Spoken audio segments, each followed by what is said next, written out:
এই ভাই কিছে ভাই আপনি এমন করতেছেন কেন রাস্তার ভিতরে কি পাগলামি করতেছেন আরে ভাই রাখেন মিয়া so beautiful so elegant just looking like a wow oh my god এটা কি দেখলাম গো কি যে দেখলাম এটা এইভাবে কেউ রাস্তা পাগলামি করে বুঝছেন মানে যেটা দেখছি ভাই বুঝছেন বুঝা একদম শেষ করা পারব না এটা পাগলামি কি ভাই এটা তো পাগলামি না এটা জাস্ট ভালোবাসা ভাই দিলে খুব অশান্তি ছিল আজকে যে কতটা শান্তি লাগতেছে যা বলার বাইরে ভাই কি এমন জিনিস দেখতেছেন দেখি ভাই দেখছেন এটা কেডা এটা মনে করেন যে আবার মনে করেন না যে এটা সালমান শাহ ঠিক আছে এটা মনে করেন না যে এটা সালমান শাহ এটা আমাদের বাংলাদেশের রোশান মিয়া দেখছেন রোশানে কেমনে প্রেজেন্ট করছে আরে মাথা নষ্ট এটা কে রাখো ভাই সানগাছ মানগাছ পরে পুরো একদম পাঙ্খা মুঙ্গা আর বুবলির বাইক কি যেরকম গেলাম একটা জাস্ট ওয়াও যে বলার বাইরে মানে গানটা 5টা বাজে রিলিজ হওয়ার পরে বুঝছেন এত পরিমাণে অনলাইন একদম হ্যাং করতেছে রে ভাই ঠিকঠাক মতো ঢুকতে পারতাছি না তা শান্তিতে মনে করেন যে গানটা যতবারই শুনি বুঝছেন দিল একদম ছুঁয়া জায়গা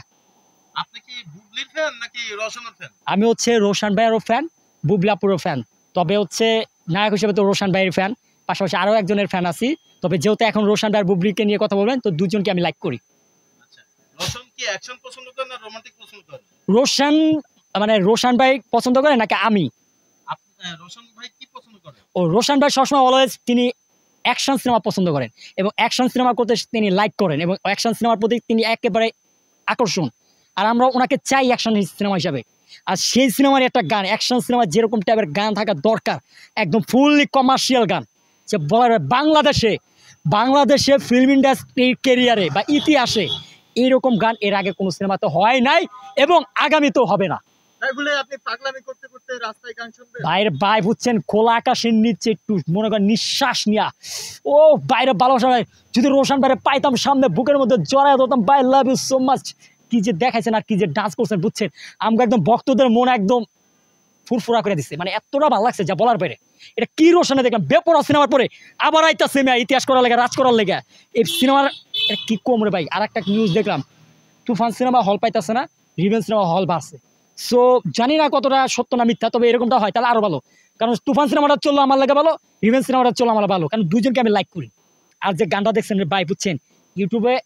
আজকে তো রিলিজ হয়েছে আপনার ফেসবুক ইনস্টাগ্রাম ইউটিউব সব জায়গায় ট্রেন্ডিংয়ে রেডি থাকেন অলরেডি টিকটকে তো দেখলাম একটা বান্ধবী গার্লফ্রেন্ড একদম সবাই থেকে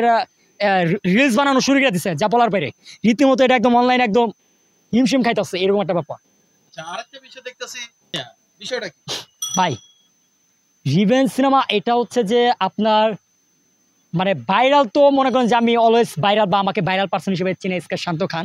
সবাই জানে যে আমি সিনেমা প্রেমিক বা সিনেমা দেখি অলওয়েজ সিনেপ্লেক্স যমুনা ফিউচার বা বিভিন্ন জায়গায় সিনেমা দেখি যারা জার্নালিস্ট সাংবাদিক ভাই ব্রাদার আছেন তারা সবাই আমাকে চিনেন এবং হচ্ছে আপনারাও তো আমাকে ওইভাবে চিনেন বা দেখে থাকেন সো আমি আগে থেকে ভাইরাল আজকে নতুন করে কিছু না তবে হচ্ছে একটু নতুন করে নিজেকে ডিফারেন্টভাবে প্রেজেন্ট করলাম বা একটু দেখালাম বাট আমি ভাবতেও পারি না যে আপনারা এইভাবে চলে আসবেন থ্যাংক ইউ সো মাচ যে আপনাদের সাথে দেখা হয়ে গেল এবং সত্যি কথা বলতে যে এই যে আপনারা যে আসছেন আমি যে পাগলামিটা করলাম বা ভালোবাসাটা দেখাইলাম এটা আমি ভাবতেই পারি না যে আপনাদের মাধ্যমে এটা প্রকাশ হবো সত্যি আমি অনেক হ্যাপি